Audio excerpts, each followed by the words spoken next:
Greetings, e-learners. We're all going through some new experiences right now, that's for sure. Hope this video finds everybody doing well at home. Appreciate you pulling your end of the deal here. We're just trying to work out some bugs. I'm actually doing this from my home. Hopefully my family, my dogs don't become a part of this video. So I got a couple questions I'm going to go through, but I'm going to do individual videos for each of those. I'm going to go through problem number 59 here. And stay tuned for other questions that might be popping up.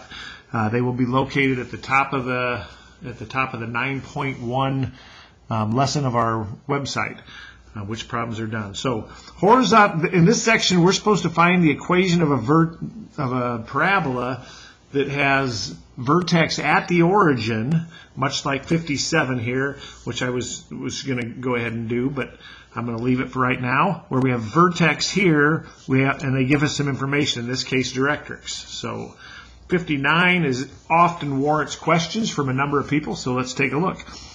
We have a horizontal axis, and they're talking about the axis of symmetry when they mention axis, and it passes through the point 3, 3. So I'm going to go ahead and sketch this guy in here. We have a vertex at 0, 0, and if I go 1, 2, 3, 1, 2, 3, we pass through 3, 3. Horizontal axis goes through the vertex, so my parabola must look like this, which means this is an x squared parabola, or excuse me, a y squared parabola. X squareds open up and down, as we know. Y squareds open right and left. So this is a positive y squared. So this would be a y minus 0 squared equals 4 times the all-important value p times x minus 0, or just y squared equals 4 px.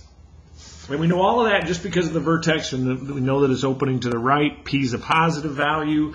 But we've got this point 3, 3, and this is a kind of a recurring theme in our book. We've got this point 3, 3 that must be useful in some way, and oftentimes people think, well, that must mean that the focus is right here. But there's other points on it too. It does not mean the focus is right there. What it does mean is that 3, 3 is a solution point for this equation that currently has 3 unknowns in it.